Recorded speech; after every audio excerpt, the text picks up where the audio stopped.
The house stood at the edge of an old forest, its tall, shadowy frame looming like a forgotten monument.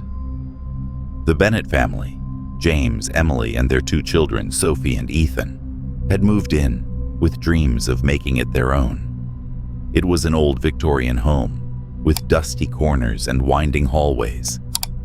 To James and Emily, it was a project, a chance to breathe life back into a place that had seen better days. For Sophie and Ethan, it was just a strange, creaky house, far from their friends and familiar city life. It was during one of those early days of renovation that James discovered the door. He had been stripping away layers of old wallpaper in the hallway when he noticed an unusual seam in the wall. It didn't look like much at first, just a crack. But when he tapped it, the hollow sound was unmistakable. Emily joined him, curiosity lighting up her eyes. Together they scraped away the plaster, revealing an old wooden door, its surface faded and rough. There was no handle, only an ancient keyhole. Emily felt a strange chill, a sense that they were about to uncover something that had been hidden for a reason. James searched the basement and found a rusty key hanging on an old hook.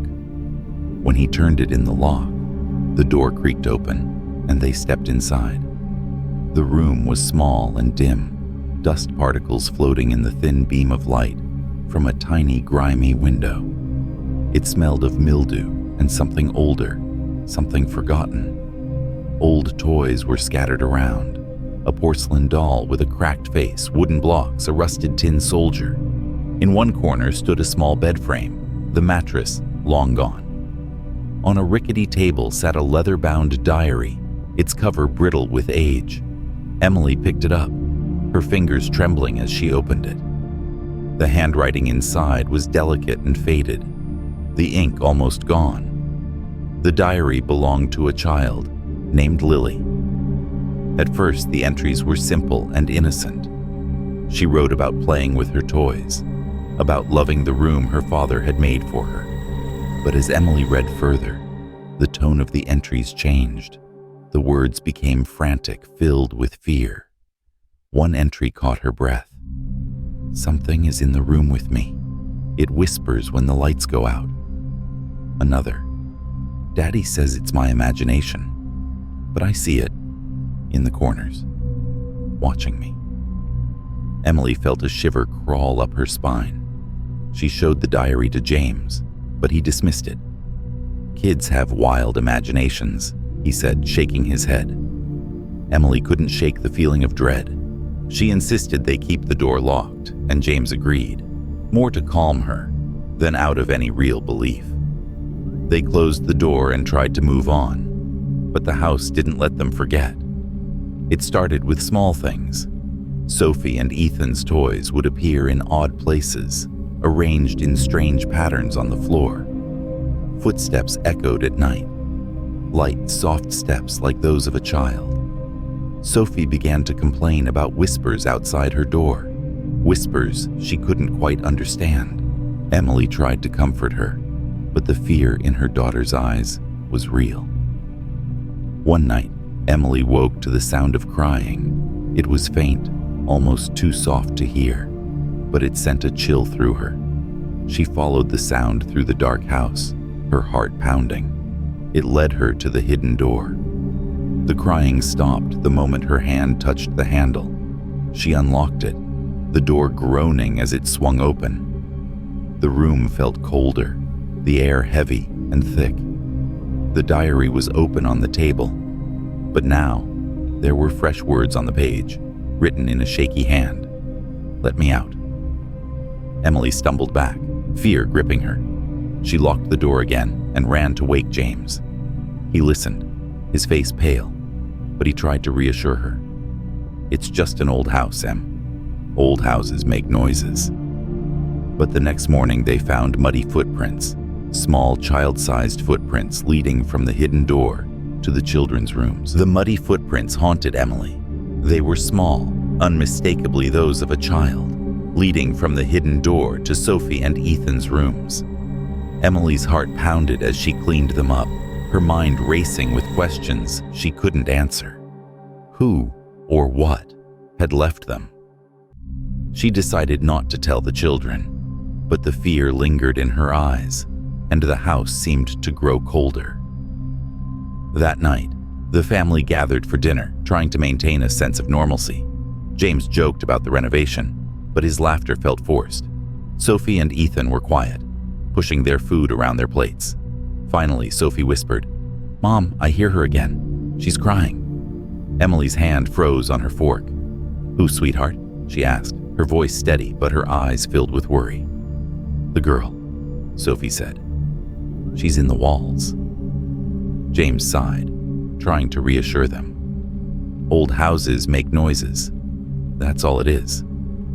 But his eyes darted to Emily, and she knew he was starting to feel it too.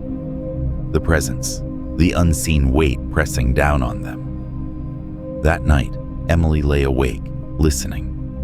The house was silent, but it was a heavy, expectant silence, like the calm before a storm. Then she heard it, the soft sound of a child's voice, distant and sad, whispering something she couldn't quite make out. She got up, her heart racing, and walked through the dark hallway. The hidden door stood there, closed and locked, but the air around it felt colder. She pressed her ear against the wood and listened. The whispering grew louder, clearer. "Let me out, please. Let me out." Emily stepped back, trembling. She wanted to run, to wake James, but something held her there. Slowly, she unlocked the door and opened it. The room was just as they had left it, small, filled with old toys and shadows. But something was different. The air was thick, heavy with a presence she couldn't see. The diary lay open on the table again. Emily walked over, her footsteps echoing. The words on the page had changed. Now they read, "Why did you lock me in?" Tears filled her eyes. "Who are you?" she whispered. The room seemed to breathe, the shadows shifting. The porcelain doll on the floor tipped over, its cracked face staring up at her. Emily backed away, slamming the door shut. She ran to wake James, her voice shaking. He didn't question her this time. He got up, grabbed a flashlight, and together they went back to the room. But when they opened the door, it was empty. No toys, no diary, nothing. Just 4 bare walls and a cold, empty floor. "I swear, it was here," Emily whispered, her voice breaking. James wrapped an arm around her. "Maybe we should leave this room alone," he said, his voice tight. The next few days were a blur. The house felt heavier, the air thick with something unseen. Sophie and Ethan grew more withdrawn, their eyes dark with fear. Ethan started talking to someone in his room. A friend, he called her. When Emily asked about it, his answers chilled her.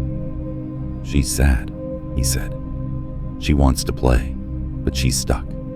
She says you locked her in." Emily's heart sank. She tried to keep the children close, but the house seemed to work against her. Doors creaked open on their own. Toys moved from room to room. At night, the whispering grew louder. One evening, Sophie went missing. They searched the house, calling her name, panic rising with each passing minute. Then they heard a soft voice coming from behind the hidden door. They rushed to it, their hands shaking as they unlocked it. The room was dark, but in the center stood Sophie, her eyes wide, staring at something they couldn't see. "Sophie!" Emily cried, pulling her close. "What are you doing?" Sophie's voice was small, distant. "She was showing me her room. She's still here. She never left." James grabbed the diary, flipping through the pages. The last entry was new, written in a child's scrawl. "I'm still here." Emily hugged Sophie tightly, her eyes scanning the shadows. "We need to leave," she whispered. James nodded, fear etched on his face. As they turned to leave, the door slammed shut. The room grew colder, the shadows deeper, and in the darkness, they heard it. The soft sound of a child's laughter, echoing all around them.